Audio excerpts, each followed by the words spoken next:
Day 5 ng aming Osaka trip. So today nasa Nara kami to explore Mount Wakakusa. Napakalamig ng weather dito. Malamig siya pero hindi masyadong malamig. Pero malamig siya. Parang Baguio City. Hindi naman po masyadong malamig, pero malamig. Sakto lang po.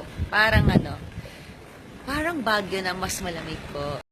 May hangin sa Osaka pero iba yung breeze dito. Talagang mararamdaman mo yung lamig. Dumating tayo ng around 1 p.m. Okay, so from our hotel, sumakay tayo ng Midosuji line papuntang Namba. Doon sa may Namba, andun yung connecting line for Kintetsu Nara line. From there, parang it took us at least an hour. Tapos, may quick bus ride, mga 10 minutes. Punuan nga lang yung bus, so you have to be very patient para mabilis lang yung bus ride. Is it a tourist trap? Let's see.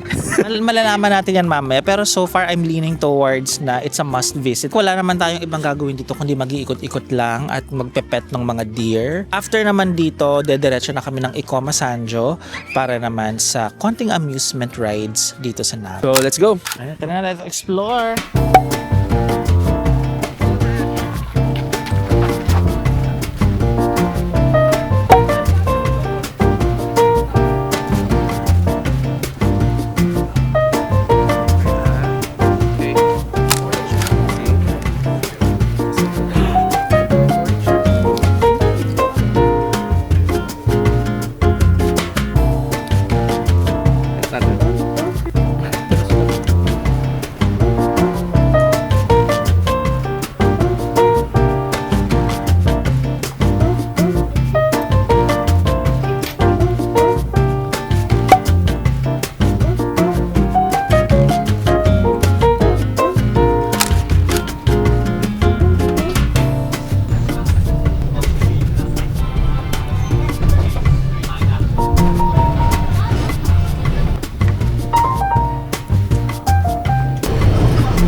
How to buy tickets in Ikoma Sanjo. May mga vending machine na pwede mong bilhan.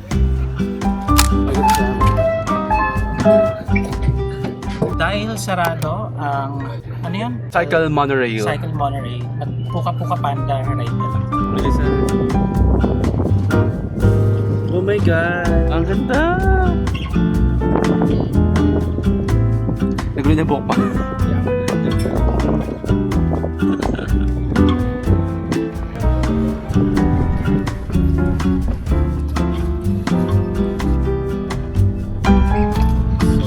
Tsaka malamig. Yun yung gusto ko talaga. Bakit ko sasabi, malamig yung hangin. Ang sarap dito.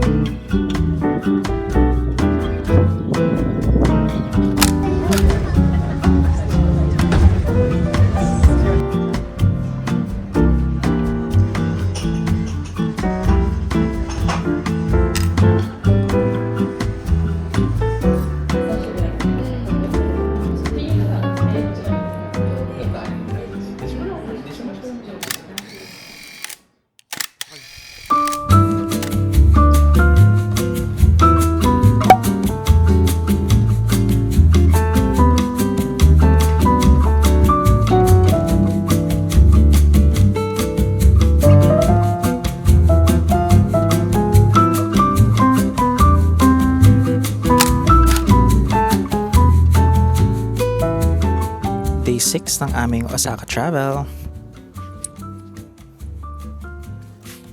She's really good. Now we're here at Perfection Museum of Art. Risa, ikaw ba yan? Nagbabasa ng script. Yeah, index card. Today, Hyogo Day tayo. Marami tayong mga pupuntahan dito sa Hyogo Museum. Tapos later, yung parang herb garden. Yes. Mag-try din tayo ng Kobe beef. Yeah. Tama?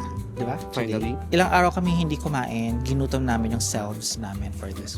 Kaya naman, maglilibot muna kami dito sa museum. And then later on, ay pupunta tayo sa Kitano Ejikan Gai. Sumakay kami ng JR line from Shin Osaka Station to Nada Station dito sa Kobe. But it took us less than an hour. Yung feels dito sa may Kobe is provincial. Pagbaba mo ng Nada Station, makikita mo yung Museum Road. Tapos ang maganda doon, may skywalk. Maliban doon, meron pang mga sculptures, very artistic. Kung si Nara ay more nature, ito naman ay very contemporary. Nagamit ko na ng tama yung contemporary. Take note, yung museum is brutalist. Brutalist. Tapos free yung yung admission. Pero meron sila mga exhibits na paid, diba? Sa may loob ng museum mismo. Tapos mabili kami postcards for memory keeping. And of course, diba ngayon, hindi ko naman nakita yung pawis sa pawis kami kasi picture muna kami dun sa may circle, ko kung ano yan. Spiral. So, yun, Sofitel. Yeah. Tsaka take note, walang masyadong tao. Wait lang, take note tao. Magsuot kayo. Walang masyadong tao. Hidden gem.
I'm so happy na na-try natin to.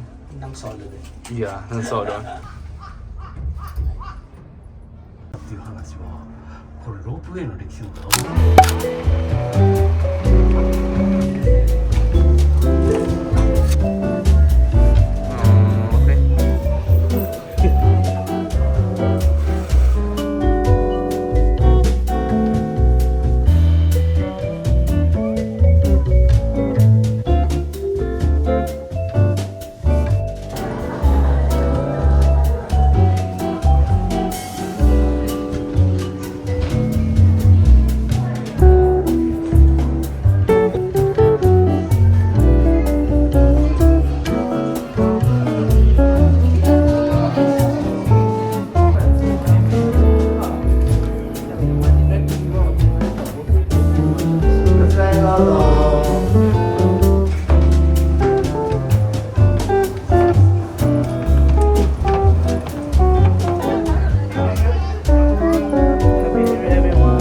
Happy New Year, everyone!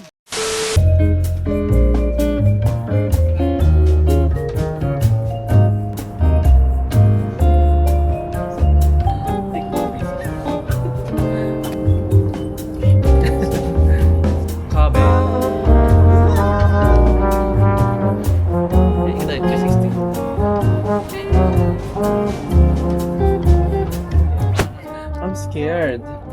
Can you step here? I'm scared. Oy!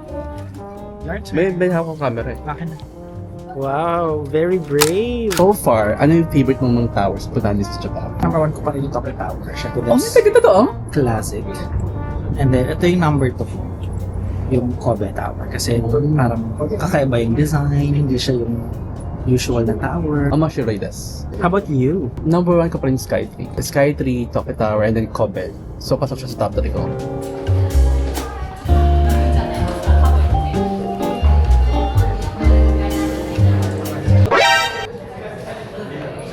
NANI?!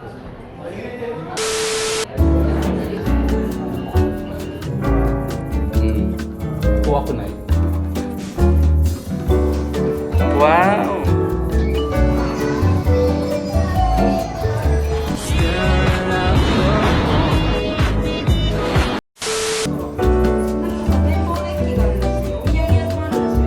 First time.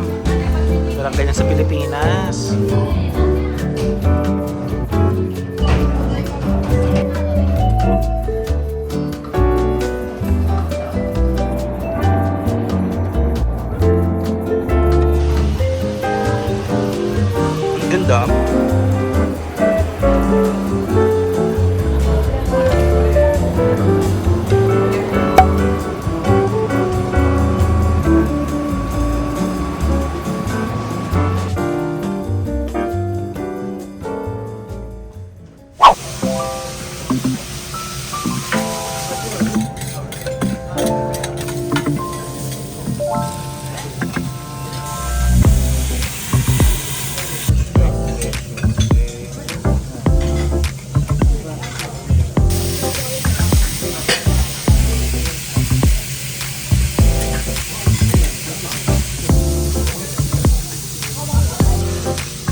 So is Nara and Kobe worth the visit?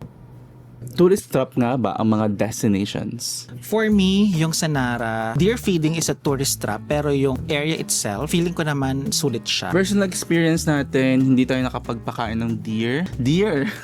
Kasi naubusan tayo ng crackers. Ikama Sanjo, siya yung highlight ng trip natin sa Nara. Kasi dun sa may ride na sinakay natin, yung puka-puka, explore natin yung buong Ikama Sanjo. I think you can skip the deer feeding. Sa Kobe naman, sulit for me yung hindi tourist trap talaga is yung Hyogo Prefecture Museum, yung Kobe Tower. I agree with you. Kasi free. Yeah, free. Alam mo naman, Filipinos sucker for anything free. Hindi kumpleto ang iyong Kobe experience without trying out yung Kobe beef. Based sa mga nabasa ko, yung Steakland Kobe beef is a rite of passage daw sa mga tourists na pumunta sa Kobe. Expensive siya pero hindi siya ganun ka-expensive. Mocha. Ano ito na naman si Mocha? Mocha 2.2. The general rule when traveling is, lalo na dito sa nire-rate natin yung mga lugar, hindi naman kailangang lahat hidden gems yung pupuntahan mo. May mga worth it din naman na mga famous locations. And that concludes our Nara and Kyoto trip. Pero hindi pa dyan natatapos ang aming Japan adventure. On our next video, let's explore Kyoto with my boyfriend. Don't forget to like and subscribe. And we'll see you on our next video next time. Hit that like button, subscribe, please.